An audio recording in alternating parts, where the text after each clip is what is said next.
Hello again, and welcome back to Legally Cited. This is Jesse, and I am back for another channel update and random topic video. Usually do at least one or two of these a month, depending on what's going on. And there's a lot to talk about today. Last month was really kind of fun. There were some tech events. We had the Game Accessibility Conference. That was a lot of fun to attend virtually, and that was a lot of fun to talk about. This month, however, at least for this video, is going to be more of the one of the unpleasant videos that I have to do because everyone's kind of given their own take, and for people who don't follow the game and tech industries as closely, I think it's important to talk a little bit about all the complete fiasco that has happened in the last week and a half to 2 weeks. But before we get into all that, I just first again want to thank everybody for supporting the channel. I know I've gotten some new viewers, new subscribers. Thank you very much. Appreciate it. Um, if you are new to the channel, um, welcome. And just to let you know, I do unlock videos right now every Monday, Wednesday, and Saturday.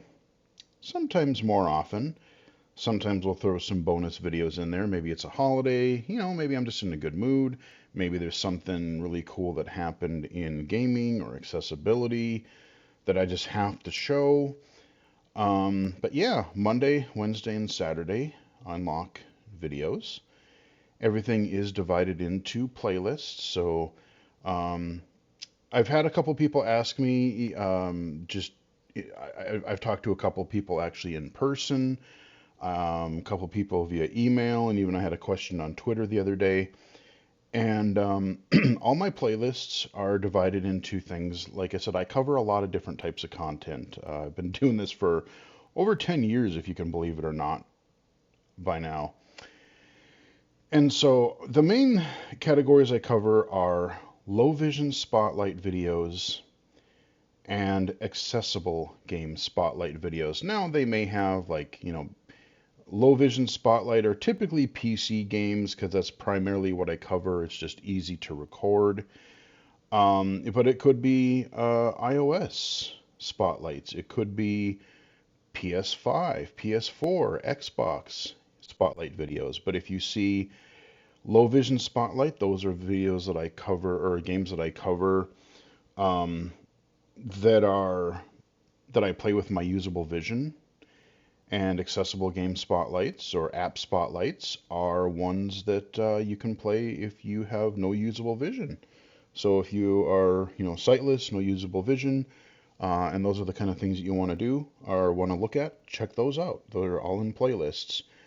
Um, yeah, my low vision spotlights, especially another area that I really cover, is boomer shooters, retro first person shooters, whatever you want to call them these days. That's kind of my jam. Grew up playing Doom, Quake, Duke Nukem, all those types of things, and there's just been this huge renaissance in the last 3, 4, 5 years. Um, but unfortunately, those are not getting near the traffic on my channel. Like the low vision games definitely don't do near as much traffic, as many views as the accessible ones. And I mean, the thing is, there are accessible games, blind accessible games, but there's not near as many as there are games, that are out that people can play if they have some usable vision. That's just the sad truth of it right now. Um, but I do try my best to cover both. I cover apps. I cover, technology reviews. I used to cover virtual reality, but I've kind of gotten away from that because, well, Meta has not, shall we say, added any real accessibility for blind low vision users in any of its headsets yet. PSVR 2 does support the PlayStation 5 screen reader, but problem with that one is I don't really also want to invest in a VR setup that Sony kind of has pretty much forgotten that it exists. They launched it, what was it, like early last year? And since then, like there's just been this slow trickle. I couldn't even tell you what exclusives, because a lot of it's just been stuff that's been ported from other platforms. A lot of them I've already played on either Rift or Quest. So, I mean, there's been a few exclusives, but like I said, there's just not much there. So, I'm not going to spend another $500 on something that's just kind of forgotten. So here's hoping that Meta or somebody will create a headset that will, be more accessible, and maybe the Apple Vision Pro. I read a story, was it earlier this week, late last week, that, yeah, surprise, surprise, who would have thought? The Apple Vision Pro is not selling near what Apple thought it would. Hmm. I can think of a couple reasons. First of them being cost, $3,500 minimum, and then you start adding accessories that are ungodly expensive. What, 50 to $100 for like a little um, face shield thing? That's kind of ridiculous. Extra batteries, cases. But I mean, even if you like, I think they have different storage options, for the devices, just like your phones do. I can't even remember now. But not many people are going to buy a $3,500 VR headset. And that's the other thing is Apple really don't. They are fighting tooth and nail that this is not a VR headset. It is spatial computing because, God forbid we didn't invent everything. They have to invent everything themselves. They can't just come late to a party and polish something. No, they have to invent their own thing. And that kind of comes in detriment to like with the apps that are available. Yes, you have a lot of iPad apps that, iPhone, iPad apps that can be compatible, but that's the thing is, it's good at that. It's good at, I guess, watching 3D content and everything, which I would like to do. I mean, I would just like to use it as a virtual big screen, whether I'm laying in bed or, on a bus or a train or something. That would be cool. But they don't really have, from what I understand, not much in the way of like immersive apps, like immersive could be educational experiences, could be games, could be whatever. Um, because they're fighting this, I don't know, they're just fighting against being regular augmented or virtual reality. And I think it could be good at both, but, it's Apple, so who knows. Um, but yeah, so check out the playlist. I know I got distracted there, but that's so easy for me to do. Um, what else? I mean, as far as recent content goes on the channel, I do have a couple of there. I was like, why isn't that loading? um, I've got a couple iOS games. I've got a few boomer shooter or first person shooter demos that I'm still kind of digging through from the Steam FPS Fest a couple weeks ago. Um, but yeah, there's a lot of cool stuff that has just been on the channel. Check that out. A lot of stuff recorded and already coming to the channel. Um, Not much in the way of blind accessible content. I mean, I'm sure I've got a couple iOS games that I need to play so I can do videos for those. I did get Stardew Valley up and running again. I've been saying I've been going to do that since I got my new rig built last year. But I finally got Stardew Valley and Stardew Access up and running, and I've played a couple in-game days of that, and so I'm going to try to do. Oh, I was like, what? Hold on. Oh, I think that's like a vacuum cleaner or some tool in the hall. I'm like, what is that noise? You probably won't hear it. I was like, God, did something go wrong with my computer or something in my apartment? But no, I think it's out in the hallway. Um, oh, Stardew Valley, yeah. So I got Stardew Valley and Stardew Access up and running. I need to do a little bit of more research though. I need to look at some of like the keyboard commands, um, because I'm probably not going to play Stardew Valley totally non-visually because, admittedly I do have some usable vision.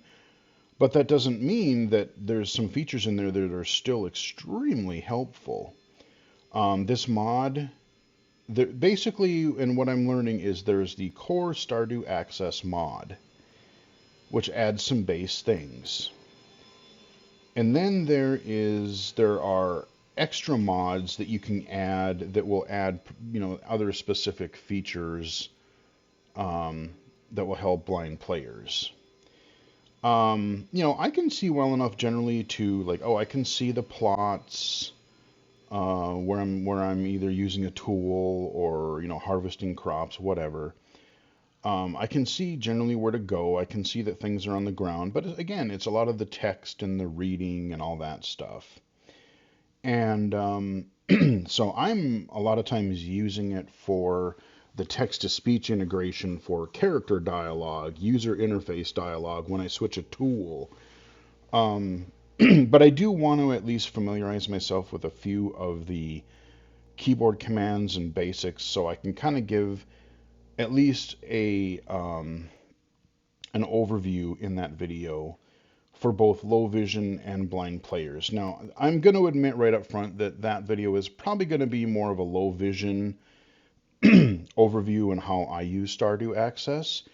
If you want a really, really full, comprehensive, totally blind overview, there are definitely people who have covered that as well. I will touch on that, um, but that's probably not the way I'm going to fully play that game. And I played that visually when it came out, and God, I can't believe it was 2016. That's crazy. I remember doing the video for that too when I was playing it visually. But that is coming. We got some iOS games coming. As far as like console and PC, I really don't know. Nobody has really said anything about, hey, our game is playable for blind players. I unfortunately don't have much to tell you what might be coming. Maybe we might learn more. We have the whole Summer of Gaming thing in June. Um, the Access Showcase, I just retweeted that a few days ago. Laura Kate Dale, she's doing her, I believe it's her second year now of the Access Showcase. So it's kind of like, everyone's doing their non E3 thing and, their IGN showcase and their whatever. But we're going to have another accessibility one. So we might learn a couple titles that are going to be more blind friendly. At least I'm hoping that we do. I know blind in low vision isn't the only, there are definitely many other accessibility features that can help other players, but and that's awesome as well. But I'm curious to see if we're going to learn anything else about blind low vision accessibility. We have WWDC in June, and I'm very curious to see. I want to know more about what AI stuff they're putting in because they've been talking that up, or there's been a lot of buzz around that. And of course, everybody is kind of into AI right now. So, of course, that's going to be kind of a thing.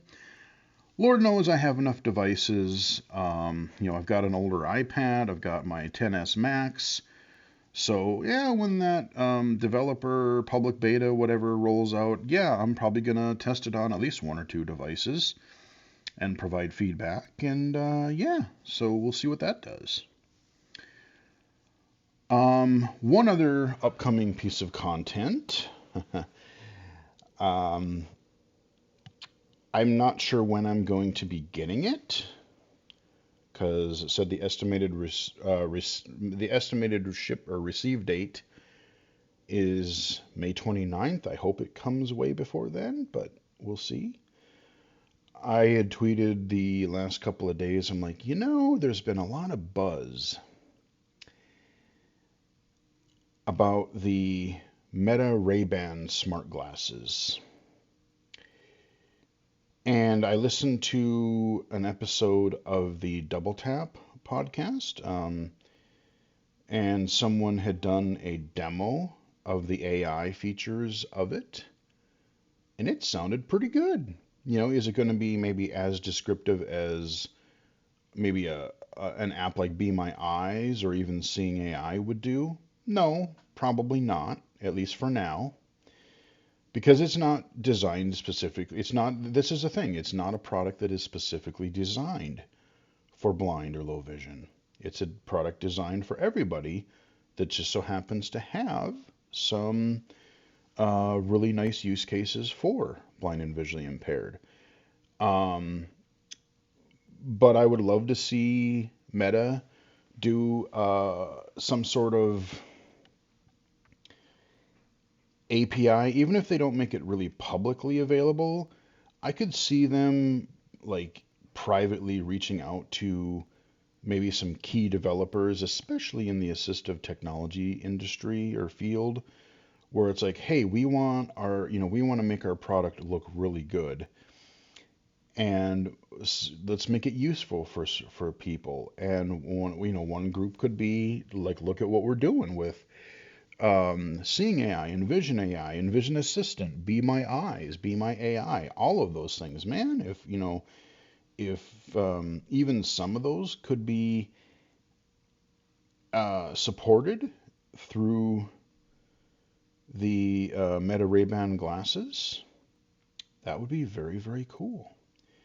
But yeah, last night, as I'm recording this, I've been kind of mulling it over. I mean, I have been curious about even before the podcast, but then I heard the podcast and I did some web research. I read a couple things on AppleVis and a couple other websites, and I'm like, damn it, this is only it's like 329.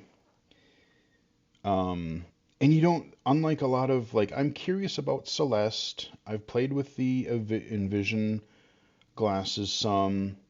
I'm curious about some of these AT products, but again, either you're paying a subscription fee or you're paying like $3,000-4,000 for a pair of these glasses, and you're locked into one or two services. Like, again, I've said this how many times.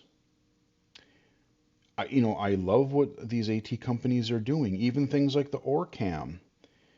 But are you really going to spend, especially now as things are starting to open up more mainstream, and if you can put your own accessible applications on them, are you going to spend, two, three, $4,000 for an Orcam?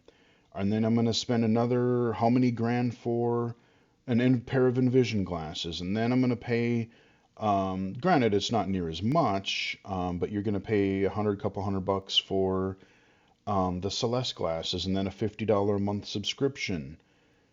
So it's like I got to buy a new device for every damn app I want to use. I'm sorry, but that's just not going to happen. Not in today's world. You could get away with that in like the 90s maybe, when everything was a lot more siloed and you didn't have a lot of mainstream accessibility. But now, it's just not going to work that way. So I'm thinking some of these AT companies are really going to have to adapt, and soon, because especially once other platforms besides smartphones and tablets open up, wearables like watches and glasses and other things, if they don't want to get left behind, they're going to have to, at least as an option, forego some of their, they can have their devices if they want to, but offer an app option, because you got to make it affordable. You got to have a lot more people be able to take advantage of it. So that's a long way of saying yes. I did order a pair of the Wayfair Meta smart glasses, and they should hopefully be here sometime this month. I'm hoping, seeing as how it's only the 10th today. I hope I don't have to wait, uh, the better part of a month to get them. I was hoping that they would be here next week, but we'll see. So yes, I will have some sort of a video covering those once I have had a chance to try them out. yeah, so that's the kind of thing that's coming to the channel. Um, like I said, WWDC, the summer gaming stuff, and that's where I want to transition to these game topics because it has been a rough couple of weeks. Sony kind of made a boo boo, a big one, more than I initially realized.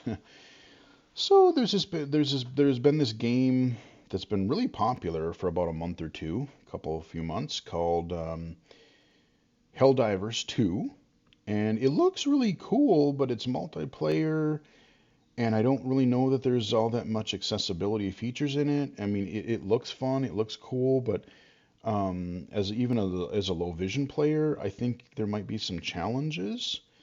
But it's on the PlayStation 5 and the PC. Well, a couple of weeks ago, Sony had this brilliant idea that it was like, oh, yeah, this game is really popular, but we're gonna go at the end of or at the beginning of May here. We are going to require PC players to register with a PSN account. That's going to be mandatory, you know. And at first, my thought was, well, it sucks. It's kind of stupid, especially since the game is already out and you're not requiring that. But I'm like, okay, you know, there's been other games where you have to log into EA or Ubisoft or whatever other service, like if you get the Steam version of a game. That's been a thing for years. But what I didn't realize was that, oh yeah, a PSN account, you can't do that in a lot of countries where Helldivers is currently available and being played. So if you don't live in a region where you can get a PSN account and play that way, you're boned. And that's not cool. There, you know, because held like there's not a lot from what at least from what Sony has said so far, there's not a lot coming out this year for PlayStation 5. And Helldivers 2 has kind of been this game that has been keeping them going. It's been very popular, and I wish I would love to play the game. I just don't know that I want to pay full price for something I don't know how well I'm going to be able to play. Like, for those who don't know what it is, it's a third person shooter, and it's basically Starship Troopers without being Starship Troopers. Like, I've seen footage, I've seen a little bit of like a couple of the little cutscenes and things, like the intro. The tone and the vibe of it is just like if you've ever seen Starship Troopers and like the whole Paul Verhoeven, whether it's RoboCop, Starship Troopers, or Total Recall. I mean, the Verhoeven trilogy of awesomeness.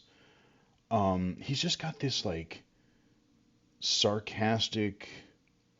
I don't even want. It's not a parody per se, but it's just got this whole like cynical look at things. You know, I mean, the corporate greed and all the stuff in RoboCop and Starship Troopers, the yay, like when we had the whole gung ho, Team America, hell yeah, kind of a thing. Patriotism and whatever. It's just exaggerated to just a stupid, ridiculous degree. But then, yeah, I mean, so this Helldivers 2 is just nailing that. And then even when they release updates, they're like, no, we didn't see no, like they'll release like new enemies and not tell anyone about it. It's like, oh, or new features, and it's like, no, we didn't see any giant bugs, or we didn't see a new thing. Oh yeah, no, it is. Here it is. They put mechs, exosuits into the game. Because I've kind of been following it through podcasts and things, and it's fascinating to see. Um, but yeah, so a lot of the a lot of the people were really mad about that, especially the people who would then be unable to play, and justifiably so. If I was enjoying a game and said, "Oh, by the way, we're requiring an account that you can't get now," um, bad plan. So they did back out of that earlier this week. And I apologize, I totally forgot to refill my water before recording this video. And since I have a Bluetooth headset, I'm going to quick,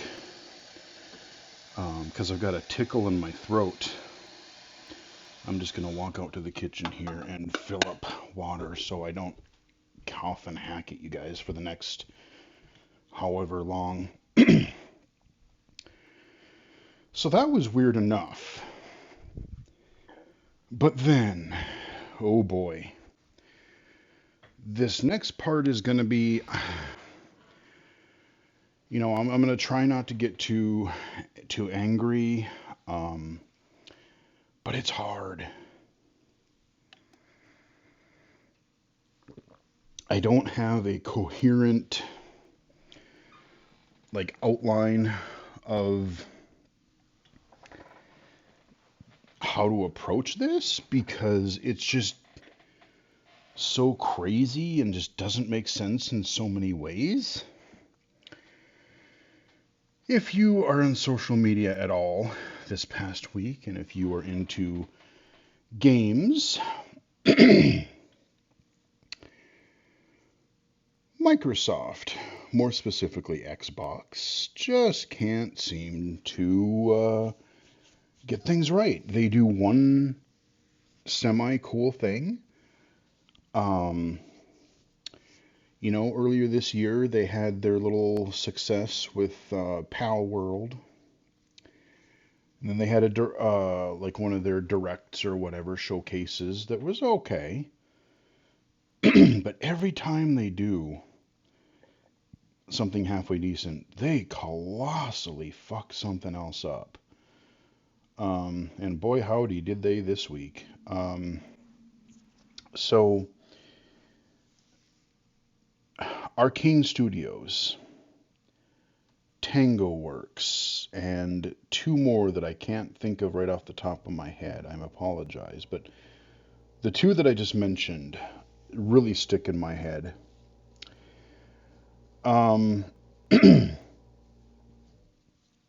Microsoft closed like 4 studios down.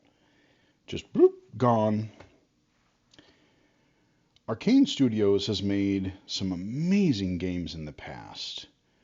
They did the original Dishonored game, which I remember, I'm pretty sure I covered that way back early on in the channel, because that came out mid 2010s. I don't remember exactly when. I believe Dishonored 2 was another team, but the original Dishonored, they really revived the immersive sim genre. You had games back in the day like Deus Ex and System Shock and a few others here and there, but Dishonored was so cool. This first person, you could be stealthy, you could be a murderer, you could try to talk your way out of certain situations, or any number of different things, like multiple paths to do things. And then they released Prey in 2017, and I know I covered that. And that was another very cool game. Another first-person immersive sim that a lot of people loved, myself included. And then they made their most recent game, Redfall, which I was sort of intrigued about and looking forward to. They had some accessibility features in, and they patched a little bit more post-launch, but I never got around to trying the update.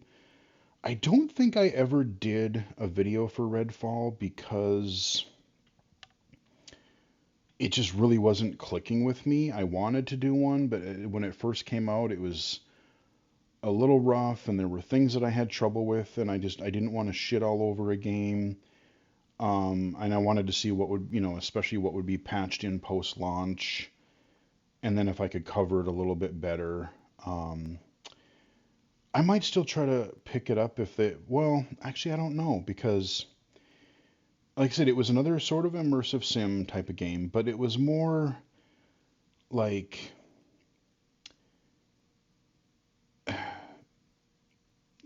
so, Arcane, they're great at these single player immersive sim games. Um, and then, Mucky Mucks and their publisher, and Microsoft, they decide, well, you guys should make a game that you're not normally used to. You guys should make like maybe one that's focused on multiplayer and that has season passes and other monetizations so we can milk players the more because that's what's in right now. That because, God forbid we don't want to make a game that is fun and that you're good at. We have to chase trends and we have to make all the money. We can't just have a semi like, oh, you broke even or you made it above broke even. You made some money. The thing that really pisses me off the most, not just about Microsoft, but this whole last 2, 3 years, company layoffs after company layoffs and closures. There's not infinite growth. I don't care what field you're in. You're gonna plateau. You're gonna have peaks and valleys. If I made $10 million one year, that doesn't automatically mean that I have to make 11 million the next year to be successful. There's not you can't have infinite growth for the until the end of time. It's just that's not the way it works. And these executives and these like board members or shareholders are just too stupid to understand this. Because I need my third yacht. We need to make all the money for us. And we don't do the work. The people actually that have skills to make the art and the sound and the gameplay features and design the game and add accessibility and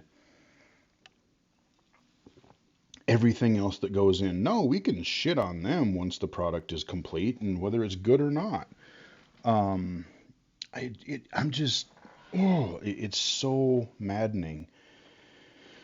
I don't care if I'm not as politically correct in this video because I've said this before, but when is enough enough? I mean,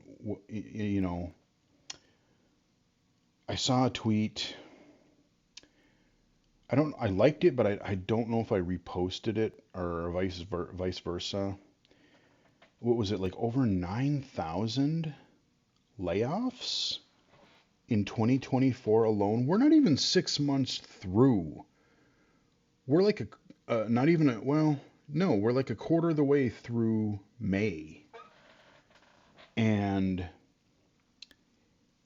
9,000?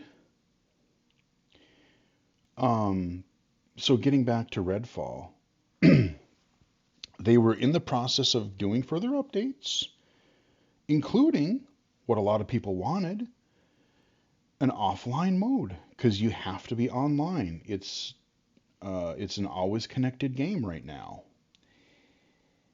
And it's like, if you're gonna at least close the studio, let their game live on. Let them at least finish an offline mode that they already had planned. But I mean, the fact that like you're this super well-known studio, you know what you're good at, you have a great team, and then you're not allowed to have. I mean, I don't care if you're like a movie director, a musician, a writer, any artist. Look at any form of art.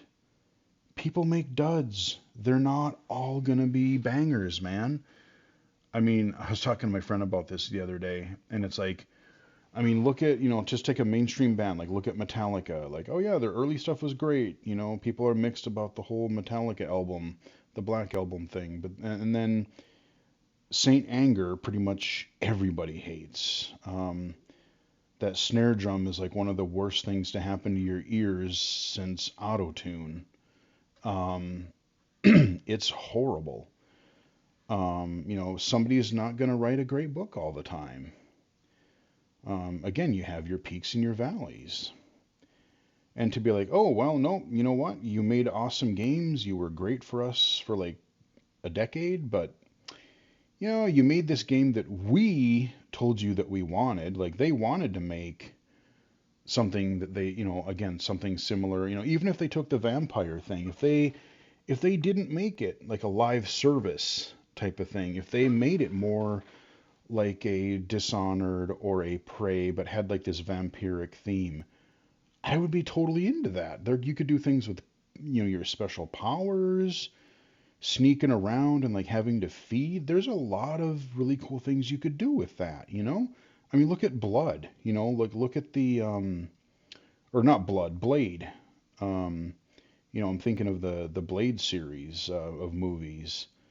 You could do really cool things with that, but no, like the publishers and Microsoft's like, this is the game that we want you to make, and then they're mad that the game that they wanted this developer to make didn't wasn't received well.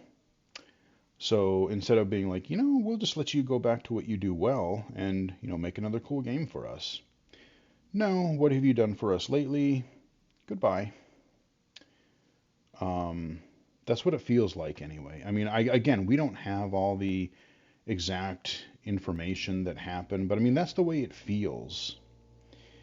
And then you have Tango, who, God, what did they? Oh, I'm trying to remember what else they made before. It was something I liked too.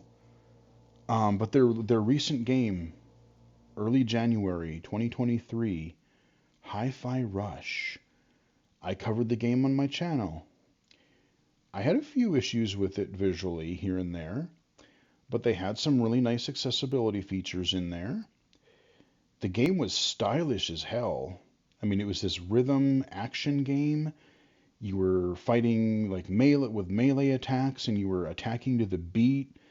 Um, it had this really great like cell shaded kind of, or this really like comic booky art style. The rhythm, like you had these like equalizers and objects in the environment that would literally like move to the rhythm to help keep you on beat, but it was also stylish as hell. I mean, just the presentation, the gameplay, like everybody loved it. Microsoft had their little event last January, and they're like, oh, by the way, here's this game called Hi-Fi Rush, and it's out today. And it was like when Microsoft needed a hit, they came in and they delivered one. Like everybody liked it. They brought it to PC. It eventually came to PlayStation, I believe. And it's just been, people really liked it. And they've been getting praise. Like literally, I think it was like a month ago. They're like, oh, and we commend, developers like this. The Hi-Fi Rush was a great success for us, and they just received praise. And I think it was Phil Spencer did like a photo op thing with them not long ago at their studio. And then this week, this is what baffles me. They make a good game. It didn't sell as many copies as Microsoft wanted. It was critically and commercially successful. Like, I mean, it was critically, like, reviewers loved it, players loved it. It didn't sell maybe as many copies as they wanted, so despite being a quality success, nope, we're gonna shut it down. And I guess I've heard since that there was talk that they proposed a sequel to the game. But they said they might have needed to staff up with a few people to do it. And I guess maybe Microsoft didn't want to fulfill that staffing requirement to do that type of project. So instead, Not only do they close the company down, then we hear this boneheaded statement from, I forget even who it was. I mean, again, just look at my Twitter feed of rage the last 3 days. Um, literally the next day, they had some sort of town hall thing, and one of the brilliant individuals, uh, managers was like, and we need small indie games uh, to help our platform be successful or whatever. I mean, I don't remember exactly what it was worded, but I'm like, not just me, but everyone's like, wasn't that what Hi-Fi Rush was? It was a smaller game. I mean, there has been some debate of like, oh, is it indie or is it, like a double A, even, double A to triple A game because it took 4 years to make. But I mean, they sold it for cheaper. I think it was only like $30 if you didn't get it through Game Pass. Um, I, so it's like you want the smaller games, and then one of your main successes in the last 2 years, you close that studio? Really? Okay. Um, I don't pretend to understand it. It seems really stupid to me. Um,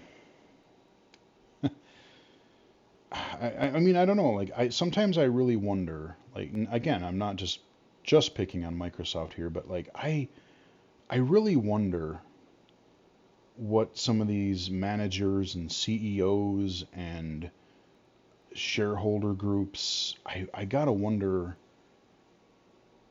what they're thinking. I mean, their version of reality is so far from the rest of the world that it's just baffling. And I think part of the other problem is that you get companies who hire, again, I was talking to a friend of mine, and it's like, we need a new manager, we need a new head of some department, we need a new CEO, whatever. And so we're a video game company. We're going to hire somebody who makes breakfast cereal because, yeah, they were really successful in the breakfast cereal. Now, I'm not saying that skills can't be transferable. If you're a good manager, you could be theoretically a decent manager in multiple areas. But you have to, I'm not saying if it's just gaming or technology. If you're really into fashion, if you're really into whatever it is you're into, mechanics, um, you know, being a parts store, a tire store, I don't know, you have to have some sort of knowledge or at the very least interest in that field, I think. I mean, especially as competitive and as global as everything is today. Um, if you want to be successful, like I would never like I'm not a person who wants to be managerial or management period. I just don't enjoy it. I don't like being in charge of people. I don't like, having to like fire people or just being in meetings all day, making just all those types of decisions. It's just not me. I don't like it. As I tell people kind of half jokingly, I said, just compensate me well enough. I'm perfectly happy being a grunt. Treat me right, pay me well, and I'm happy to do the work. But, if I was going to be a manager, I would never join a fashion company. I don't know shit about fashion. I don't care about fashion. If it were up to me, I'd wear shorts and a t-shirt or jeans and a t-shirt until I die. Maybe give me a couple, like just plain t-shirts, give me a few with logos for the things that I like, and beyond that, I could care less. As long as it's comfortable and affordable, I don't care. So why would I be a manager for a fashion brand? I wouldn't. It would be dumb of you to hire me for that. Um, and for a while, like I'm sure Phil Spencer's a nice guy. He seems nice. I was kind of behind him for a while. You know, he seemed like he liked games and whatnot, but like he's been in there for 10 years, and Microsoft has had like their heyday, of course, was their 360 era. I mean, they had their red ring of death, but they did right by their customers. They're like, you know what, we can't make the end user pay for this. We fucked up. We had bad soldering jobs or whatever it was that kept causing these connections on the board to melt and causing this red ring problem. Microsoft ate a lot of money shipping those coffins and replacing those red ring consoles at no cost to the gamer. I should know. I went through. I don't remember if I had two or three. I know I had two because one of them died when we were literally at the last or near the last boss of Ninja Gaiden 2. A couple friends of mine and I, we were in Florida, and um, it was the big. It was like a big fire boss at the end of Ninja Gaiden 2. The other time I literally got to the last boss of BioShock, and it shit itself. So those are the two I can remember. I think I might have had one more, but I don't remember. So despite having like such a huge failure rate on those systems, people still love and remember the Xbox 360 fondly. I mean, the amount of games that they had for that, um, and then Xbox Live, their first real where they really nailed that. They had Xbox Live Arcade, um, Summer of Arcade. I mean, they were killing it. Then they went into that. They made that critical Don Matrick um, error, and then they did the TV E3, and they couldn't recover on the Xbox One side of things. They just couldn't recover from the early blunders that they did, and then they were trying to cram Connect down everyone's throats and force that in. People didn't want it. Um, then they got Phil in there, and there was potential. Like they bought up some smaller companies, which I understand. You want to, Sony had a lot of exclusives and a lot of games that like they've carried through since the PlayStation 1 days. And Microsoft needed more than just Halo and Forza and Gears. So it's like, okay, you get Double Fine, you get, a bunch of these smaller companies, sure. But the funny thing is, like, we haven't seen a lot, like, and another example, like, Lionhead, oh, they made these great Fable games. Fable 1, Fable 2, loved them. Fable 2 was awesome. Well, actually, both of them I really liked. Fable 3 had its moments. I didn't really like when the part toward the end of the game where you were the king, and it was more like managing the kingdom kind of a thing. But it was fine. It had its moments. But then they're like, hey, you guys should, again, instead of doing what you're good at, well, we're gonna tell you you should make a like Fable party game. I think it was even a Connect game or something. I don't even remember what it was, but it looked terrible.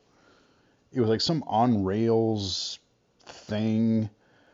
I never bought it. I never played it. It just looked not interesting to me at all. Like I don't know if it was good or bad or if it had redeeming qualities, but it just had no interest for me whatsoever. So again, they made what what Microsoft told them to make, instead of making another Fable game or trying something, maybe a different RPG with a different setting. No, because this is the trend. We gotta make multiplayer. We gotta make connect things, or we gotta, this is what's in right now. And then getting mad at the developer because they made what you told them to make, and then punishing the developer for what you told them to do. And the other thing, I really hate the trend chasing. Again, not just in tech, but I mean tech and games, and it could be any field, but like especially gaming. If you chase a trend, for a while it was military shooters, then it was battle royale. Now it's still kind of battle royale, but like then it was like it's kind of this extraction shooter type of thing, or whatever it is. Like if you're making a double A to triple A game that takes 2, 3, or like 3 to 5 years to make, you should know better. You shouldn't chase a trend. I don't care if you're a publisher or a developer. Make a game that you want to make. Make a game. People play games for fun. At least that's what they should be doing. If you make a game that's fun and that's good and it's not buggy as hell at launch, that people want to play, you'll get your money because people will want to buy it. Even if it starts out slow, there'll be word of mouth and, it'll pick up steam over time. There's been tons of examples of that. But if you chase a trend, oh, we want to make a military shooter because that's what's in right now, but we're not going to get it done for 4 years. Well, guess what? By that time, that trend is likely over. People have moved on to something else. Something else has captured their attention. Oh, the Vampire Survivors, when that came out, like everybody was making these whatever Vampire Survivor clones. What I forget I don't even know what you call that genre. Um, Bullet Heaven, I think people have called them. So it's like, I mean, granted, you might be able to make a Vampire Survivors in a shorter period of time because it's a smaller game and maybe won't take as much like programming or assets or something. But even then, like you have to set if you're chasing a trend, not only, you have to set yourself apart from the rest of that trend. If 20 companies are making a military shooter or a Bullet Heaven, how are you even going to guarantee success in that? Because you're chasing the trend and there may be 18 games that do it better than you. So you're not even guaranteed success that way. But like I said, by the time you get through with development 3 to 5 years later, that trend has likely moved on. And now you're like, oh, well, that's cool, but that was yesterday's thing. People have short attention spans, short memories, and they move on to whatever's next. And they say, oh, that's cute, a military shooter. Cool. You'll get some people that still love the genre. Like, I'm not sick of boomer shooters. That is my jam. Like, they can keep releasing them till the end of time. And as long as they're halfway good, I will at least pay attention. I mean, there's just so many problems with it, you know. Um, but like, you got like Microsoft buying all these companies, and we haven't really seen much from them. I mean, Rare has done things. I mean, they've done some nice things with Sea of Thieves. They just brought that to the PlayStation 5. So they're doing okay. But like, if I was a first party or second party public developer for Microsoft, I would be scared right now. You got Hellblade 2 coming out in like a week or two, and I mean, everything I've seen of that game, like graphically, it looks stunning. The audio quality of the first game was like the audio separation and their portrayal of like the voices in your head to kind of represent like the person's sanity was very cool. Presentation wise, they're probably going to nail it. Gameplay, I think it's more combat focused this time, but we don't even know a whole lot about it. And it's coming out in a couple weeks. If I were them, you know, and Hellblade 2, it's going to be really popular to a certain group of people. But is it going to, again, is this a game that's going to have like huge widespread appeal? Is it going to attract as many people as a Mario or a Zelda or a Halo or a Gears or Forza? Probably not. So even though it's a quality game, I'm guessing it'll be a pretty quality game. And but if it, again, if it's critically successful, reviewers like it, gamers like it. Are we going to hear 6 months from now? Oh yeah, well, thank you for creating a really quality game, but we thought it was going to make, we thought it was going to make 3 million sales and you only made 2.1. So, rather than giving you another shot and knowing that you're a quality studio that can develop quality games for us, we're going to close you too. I mean, the way that they're going, that's if I was working for another studio with Microsoft right now, that's what I would be thinking. We can't take risks because God forbid it's not as successful. We're probably going to get closed or layoffs. But if we do the same thing, are people going to get tired of it? We're not going to sell enough copies. You're damned if you do, you're damned if you don't. What do you do? The amount of closures and layoffs that the industry has had, not just Microsoft. And then you get this whole Blizzard or Activision Blizzard thing. 68, $69 billion. That could give a lot of people, that could fund a lot of development for your existing portfolio of studios. At least for a while, that would give them some breathing room. It could give some breathing room for like, oh, well, again, Redfall, we didn't get the game that we quite wanted. We still want to make good on our users and give them the content that we said we would. Give us some offline thing. We can, maybe help a studio out so we can get something out a little quicker. Or, like I said, closing Tango is just weird because Hi-Fi Rush was a good game and that wasn't even good enough. I'm just, again, there's got to be more to it. Of course, we're, as end users, I'm just a dumb guy with a microphone and a headset. But I've been into game, I've followed the industry. I pay attention to, I'm an enthusiast, I would say. I follow not just the games, I'm interested in how they're made. I'm interested in learning about the developers. I'm interested in how things are developed. I've watched like GDC talks and game accessibility conference talks and, just reading interviews and reading books about the industry and about certain companies or from people, developers. It's interesting to me.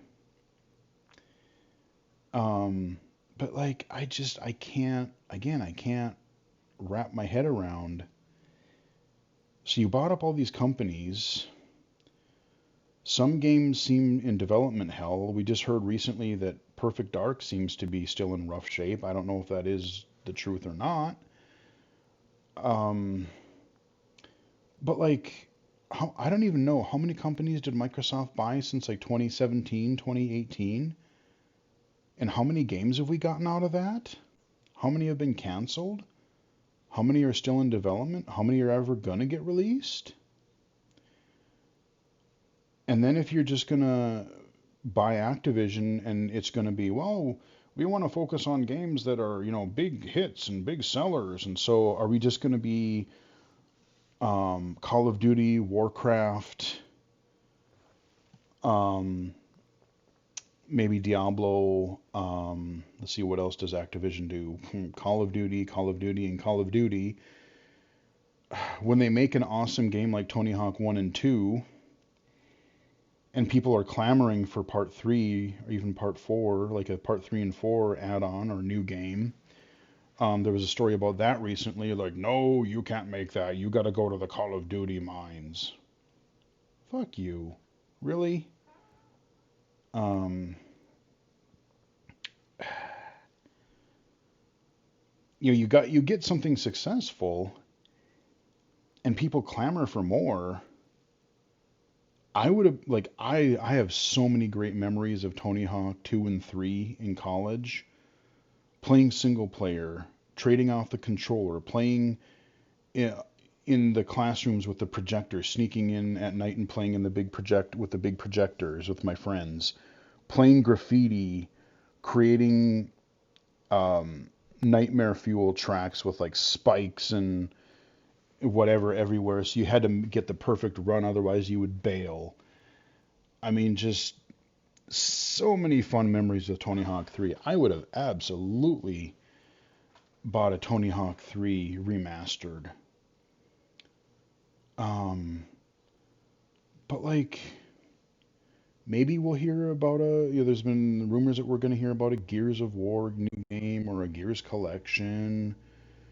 I don't know what the status of Fable is. Are we going to see that? Perfect Dark, I would love to see what Perfect Dark is going to be. At least I would love to see some gameplay to see what it is, because I love the original. Perfect Dark Zero was. It had a couple unique things about it, but it was not great. Um, I'm sure there's going to be some sort of Forza or Forza Horizon, but again,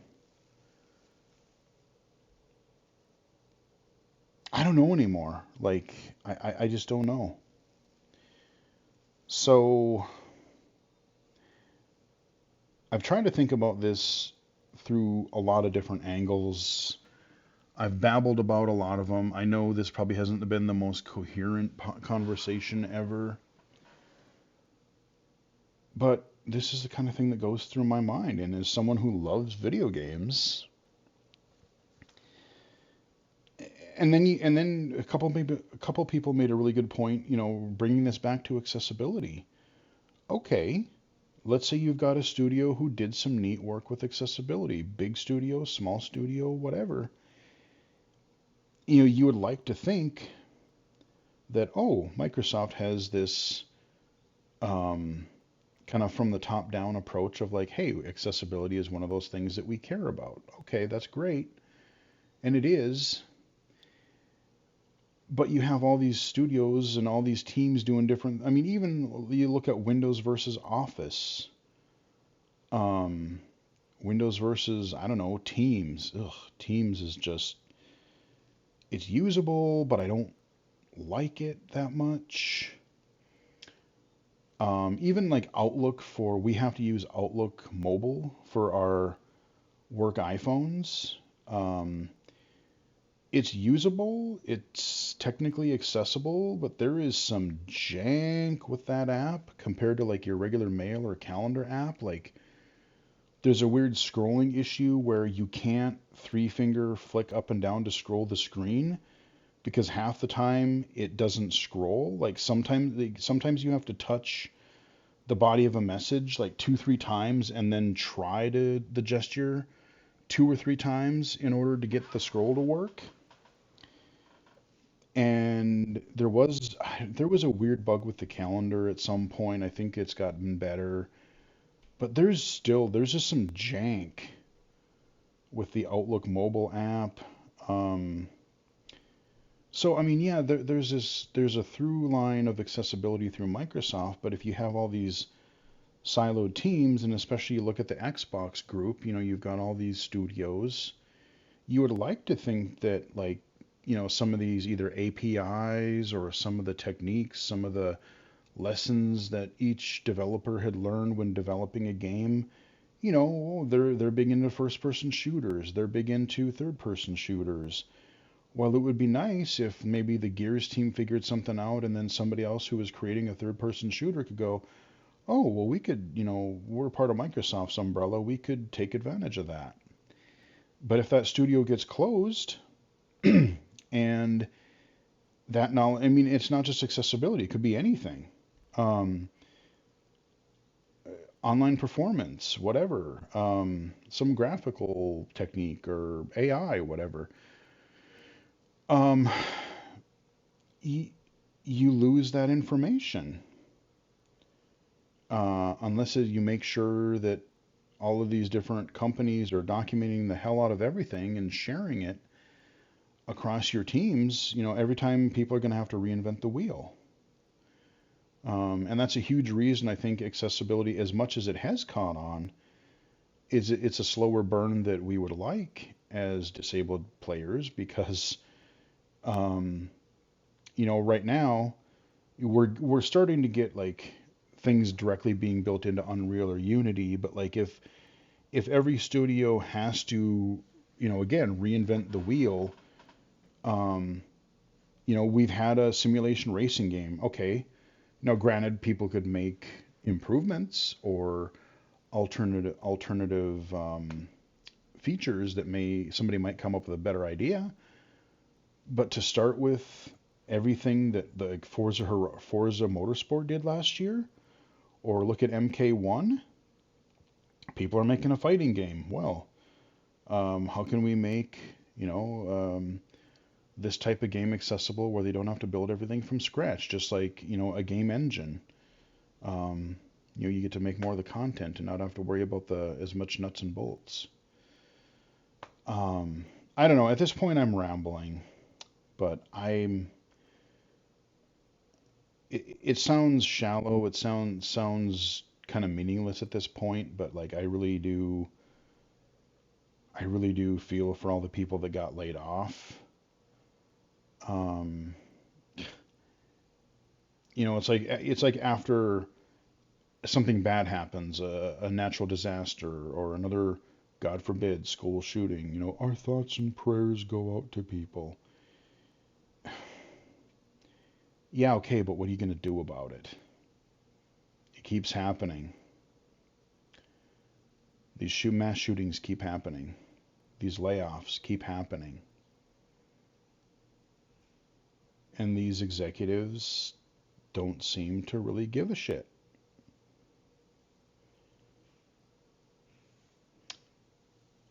Um, I don't know.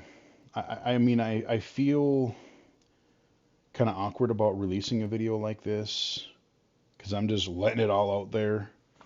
I don't do scripted videos, never have, really never will. I might refer to an outline so I don't forget something like during a game or end of year videos, but I just, again, enough is enough, man. Growing up, I always wanted to be in the game industry. Like when I played Atari and then when I played the NES for the first time, I'm like, holy crap, video games are the coolest thing I've ever seen. And I've been hooked on them ever since. What if I could work for Nintendo when I grow up? What if I could work in the video game field? As much as I would still love to be full-time employed somehow in the area of technology or especially video games, like, because I am employed full-time in technology. I work in the assistive technology field, and I'm grateful for that. Um, but boy, as much as I would love to work in the gaming industry full-time, even if somebody offered me, like, if I don't know, like if whatever company, um, if Microsoft, if Sony, if um, if Naughty Dog offered me a job, I don't know that I would. I Because I know, like, I have a government job. And unless something goes horribly wrong with the government or I'm incredibly stupid and like murder somebody, like you don't, once you're in the government, like you don't really lose, you have, I would say a little better job security. Um, and I've told people, I've told these stories on the channel. Go look at my growing up illegally cited playlist. I'll tell you about being poor. I'll tell you about being unemployed after getting my college degree and being probably the most depressed I've been in my life for like 3 years. I've been there, done that. I've been flat broke and then some. Um, and one of my lifetime vows since then has been I've gotten my feet under me and I will do everything that I can not to live that way again. So, as much as I would love to be full time employed in the gaming industry, I think I have the best of both worlds. I have a great job that I'm good at, my day job.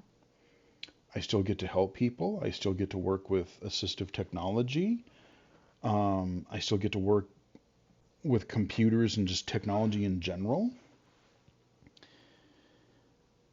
And outside of that, I've thankfully developed enough of a decent reputation in the gaming field and the accessibility field and how they've kind of intersected where I'm super thankful that I can do the school and employment thing during the day, which I also feel passionately about.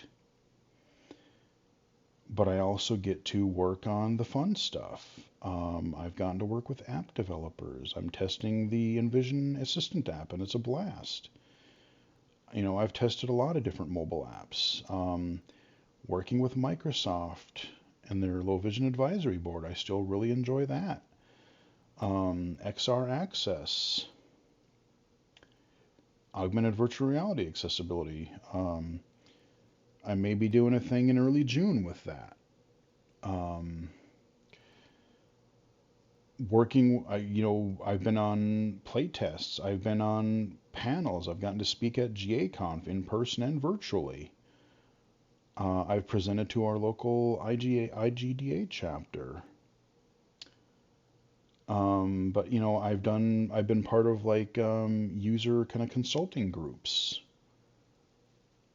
I've helped with indie developers. Like I've literally had, you know, recently that We Could Be Heroes video, the developer found it and saw it and left me a comment saying, "Oh, I thought it was, because I was talking about the controls and the weird character select thing. He's like, "Oh, after watching your video, I think there's a few things that I could do to make that work a little better." And that's awesome. He was looking at potential accessibility things. Somebody else had asked about blind accessibility or screen narration. He's like, "Well, I don't know I don't know if I'm going to be able to do it, but I can look into it."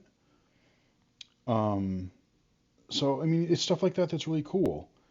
I've literally gotten emails in the last couple 3 months. Just you get the emails or messages saying, "Hey, I found your channel. I thought I would never be able to game again. I didn't know that blind people could do this." Um, and I learned all of the apps and the games that you're playing on your channel, and it opened up a whole new world to me, and that's awesome. That's great. Um, Working with Alan, Mr. Alan D1, the Toby accessibility mod, my favorite freaking game of all time. Getting to help being a tiny part of making that accessible to blind players. And I did hear back from him via email a week or two ago, and we're not done. I'm not going to say what it is. I may have hinted about it before, but there's more coming. Version 7.0 of the Toby accessibility mod is not the end. Nope. He's working on some more stuff. Him and his team are working on more stuff. I don't want to discredit anyone else because, he's gotten some help with like multiplayer and different features that he's already implemented into the game. So, a huge shout out to both Toby, or well, Toby too, but like with to Alan and the rest of his team that are helping him out. That card that I got from John Romero. Good, that still feels awesome. It's right on my computer tower here. Um, that was the coolest feeling ever. Um,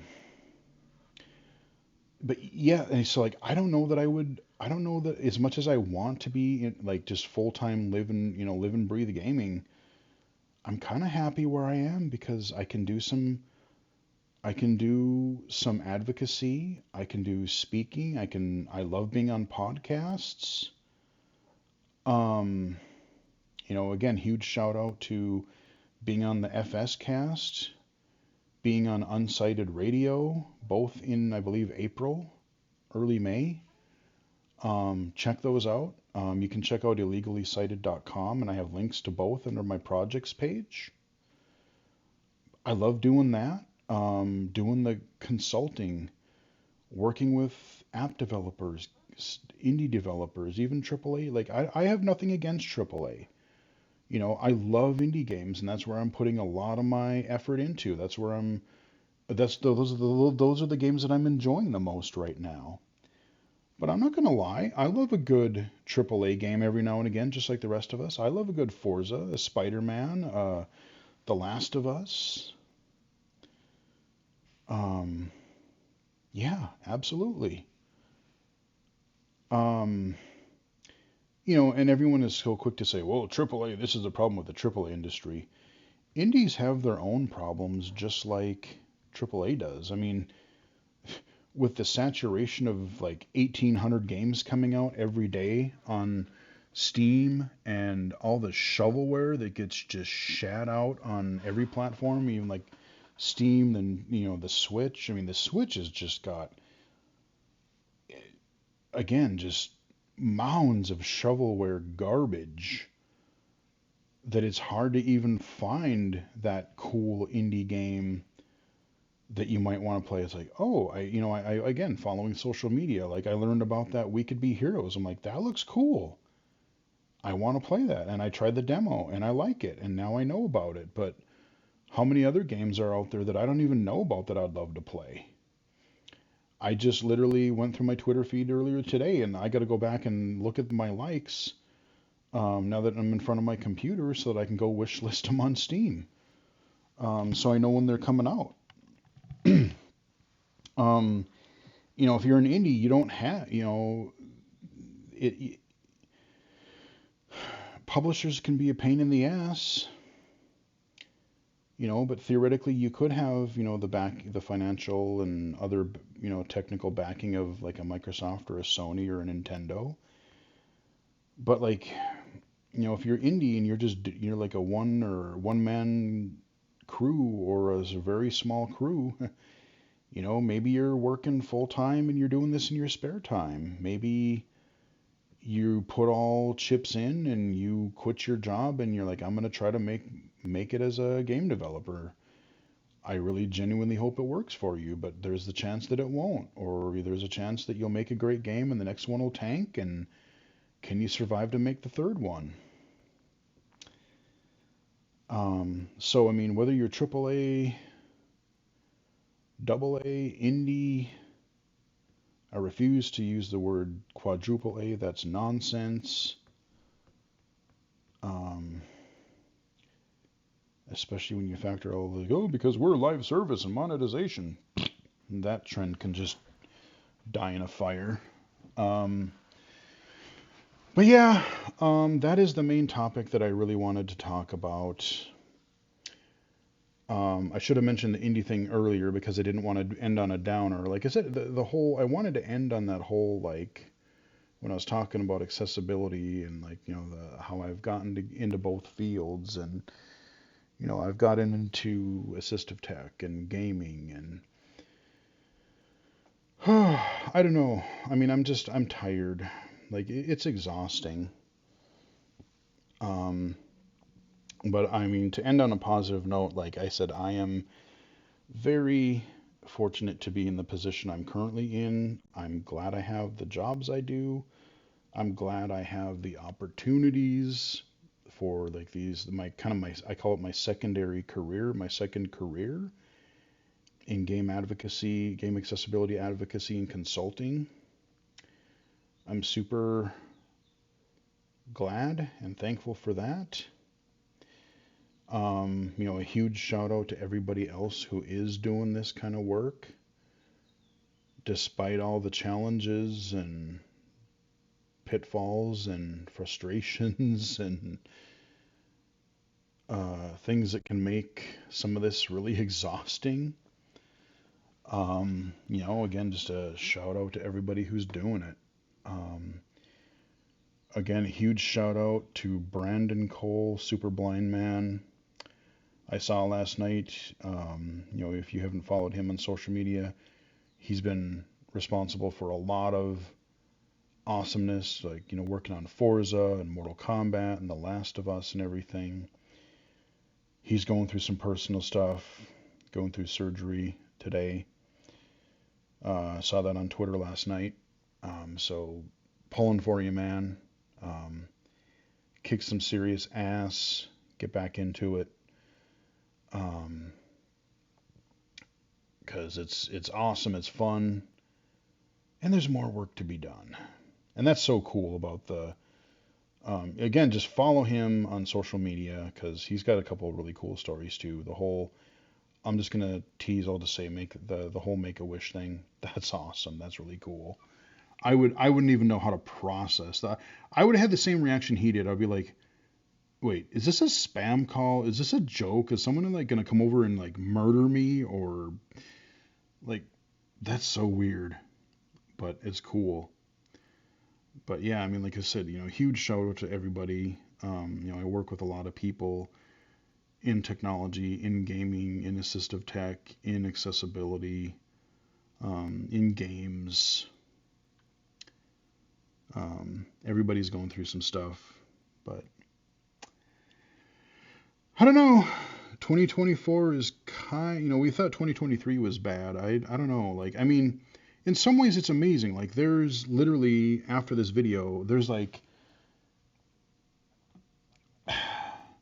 probably a half a dozen games I want to add to my Steam wish list. And I just learned about like 3 or 4 more games that sound interesting that I kind of want to get on Steam this month. So there's a lot of cool things happening, but at the same time, like the people that are, again, it's a great time for games, but a shit-tacular time to be in the gaming industry. Um, I thought about streaming some of the stuff, kind of doing like, let's do a summer comeback and like stream some of the, summer gaming events, but I'm so over it. I mean, I will watch some of it. I will cover some of it, some of the announcements and things, but like I feel like I'm kind of almost watching I'm watching I want to watch the Microsoft show because I want to know exactly what in the hell they can say to make it up to people or to try and start digging the way out of the hole that they've made for themselves. Um, how are they going to acknowledge the giant elephant in the room? Um,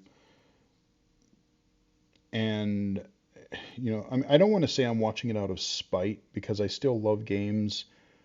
Um, I still Microsoft is doing some nice things, but it's really hard. I mean, you definitely you can still like something and be still really pissed off about it. You can be mad about it. Um, but yeah, I mean, I'm not gonna stream any of that this summer. I don't think anymore. But I will pay attention to it. It's a busy time at work, so I don't even know how much I'm gonna be able to pay attention to it. But we'll see what I can do. But yeah, it's gonna be an interesting June. And I think that's pretty much everything. I know I babbled about this way longer than I intended. Thought about making this a Saturday video, but this might just go up as a Friday what the hell video because, it's a bonus video. And then I'll have something more positive and fun and cool for Saturday. I might just do that. We'll see. But anyway, I hope you guys enjoyed the video or at least found it useful, found it helpful, kind of got up to speed. Maybe if you don't follow social media as closely or gaming as closely, you're like, what in the hell are people talking about? That's kind of what's going on. And yeah, people are not happy about it, and really rightfully so. But yeah, I mean, if you want to end on a really kind of a funny note, I mean, it's bad in its own way, but it's highly entertaining. I feel bad for Jeff. Jeff Gersman, again, he's been one of my major inspirations for starting the channel. Him and Ryan Davis back at Giant Bomb, Brad Shoemaker, Alex Navarro, and then they went to Giant Bomb, and then all of them started leaving. You got some at Nextlander, you got Jeff doing his own thing. But one of the funnest things I look forward to every week for the past few months is Jeff on Jeff Gersman's channel, a YouTube channel. He has been going through the entire NES library and ranking them. He's like, for science. And so every Friday he's been ranking these NES games. Usually, he'll play them for a while and about 5 or 6 per week. And until he goes through the library and he's like, okay, we're going to eventually find a ranking for all these old 8-bit Nintendo games, and which is cool. Oh, but the poor man. Earlier this week, he decided to take on all 52 games of Action 52 in one day. I guess he did 2 separate streams of it, but then he packaged it together in one long 6-hour or 6+ hour video that I just kind of breezed through over the last day or so. And just watching those things makes me exhausted, man. I mean, I actually saw Action 52 at it was either a rummage sale or an auction sale growing up, and I tried to get my mom to buy it, and she never did. And part of me, because I'm guessing it's probably an expensive game, so as a collector's kind of a thing or like a valuable thing, I kind of wish I had it, but part of me is kind of glad that my mom said no.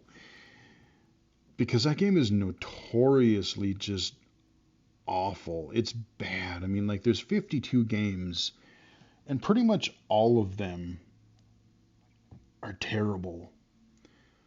I would love to see an actual document. I tweeted this last night after I saw Jeff's tweet. I'm like, I want to see a no-clip documentary interview with that company or with the people that worked on that and be like, what were they thinking and what were the conditions that they had to, what were the conditions in making this? Did you have, we want you to make 52 games, but you have 2 weeks to do it? Or was it maybe you spent, you tried to do a really good game, and then you put focus on one game, but then you realize, oh shit, I got to make 51 of these, more of these, or I want to know how you, it's impressive that you made a game that has 52 NES games on one cartridge, and they're all bad. I mean, I played the ROM at some point. I played a few of these games, and some of the way you control some of these games is just mind-bogglingly broken. You wonder if they've ever played a video game at that point, and be like, how did you come to design it this way? But just watching Jeff play those games this week is like, wow. But he did it. He ranked them all, and then he put the Action 52 overall in the general rankings, and I think right now it's 200. It's 200 and something, 230, 240 out of. I think he's around 250 he's reviewed so far. But if you want to find something, like I said, it'll take a toll, and I feel bad for Jeff enduring such a marathon. But I knew about the game growing up, but I didn't know that it was really bad. But then, of course, everyone probably knows about the AVGN episode, one of his best ones, I think. I really like the Action 52 episode, but after I saw that, I'm like, oh dear God, this does look terrible. And then I tried the ROM, and I'm like, yeah, it's bad. Um, but yeah, I mean, that's kind of an entertaining thing that I've been watching for a little while. I've been trying to keep up with. I just started the X-Men '97 series on Disney, and it's pretty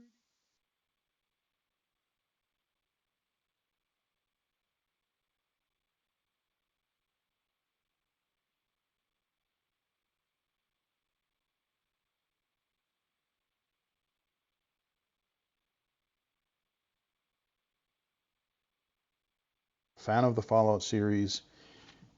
It's really good. I mean, there's attention to detail. Like, I saw something where they actually got props or they got like models from the game and then they 3D printed them. So like they're trying to be as accurate as possible. But like, I mean, even like the tone, it's like this bleak post-apocalypse thing, but at the same time, there's this kind of a dark, twisted humor to everything. And the series has definitely got that vibe. It, there's a part like, and there's even like, there's references to like even the way you play the game. Like I love, I think it was like the second episode where they were showing some combat, and it almost looks like some of the angles and things. It almost looks like something right out of the VATS system from Fallout 3 and 4. Like it felt like, where it just pans around and zooms into like a bullet shattering somebody's brain. It was just really cool. There was references to be like, oh yeah, you're just gonna be a pack mule, but then you're gonna be over encumbered. The power armor was really cool. Like man, um, the power cores, the mutants, um, the ghoul. The ghoul was great. I mean, the main characters. Um, I forget her name. The lady, just as how naive, like she grew up in the vault and just so naive. Going out into the real world wasteland was really good. Um, again, the ghoul. I'm not going to spoil anything, but like they kind of show kind of the before and after, before he was a ghoul and after. And we even learn about the whole kind of icon of the series, the Vault Boy. That's kind of a cool thing. There's some of the creatures. We didn't get death claws or anything, but we got some gnarly stuff in there, rad roaches and stuff like that. And the story was fun. It was good. It kind of branched off into like three or four different storylines, and they kind of merged at the end. Um, but I'm very much looking forward to a season two. Um, it looked kind of cool. I'm I'm definitely down for a season two, which they've already renewed.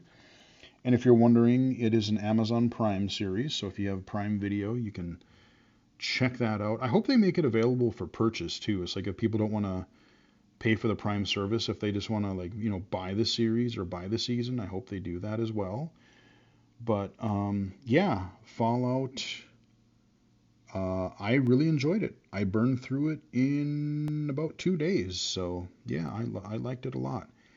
And oh, speaking of one final thing, Cobra Kai. It's coming back. The last season's going to be 15 episodes, which is great. We're getting usually they're 10, but unfortunately, it's going to be split, as so many of these companies love to do, especially for final seasons. We're going to get like 5 episodes in July, and then like around 5 in November, and then they didn't say a specific date, but and then the full wrap up in sometime in 2025. I mean, I guess with shooting and editing and whatever, sure, but like, I'm glad we're getting some continuation as early as July because I thought we would have to wait a lot longer because of the whole strike and everything. But boy, I just like, I hate to see the series end, but at the same time, I hope it ends on a strong point because there are far too many series that go past what it should and kind of go out on a whimper instead of going out with a bang. And I love me some Cobra Kai. It's one of my favorite series, probably ever. Um, Love it, and I hope the last season's awesome. But July, November, and sometime in 2025, more Cobra Kai. So with that, I promise I'm going to wrap up the video now. I hope you guys enjoyed it. Hope you guys found it helpful. I know it's a long one, but things had to be said. Hope you guys enjoyed it. Um, Follow me on Twitter/X at BGFH79, twitch.tv/illegally cited, illegally cited.com, and right here on YouTube. Until next time, I will chat with everybody again later.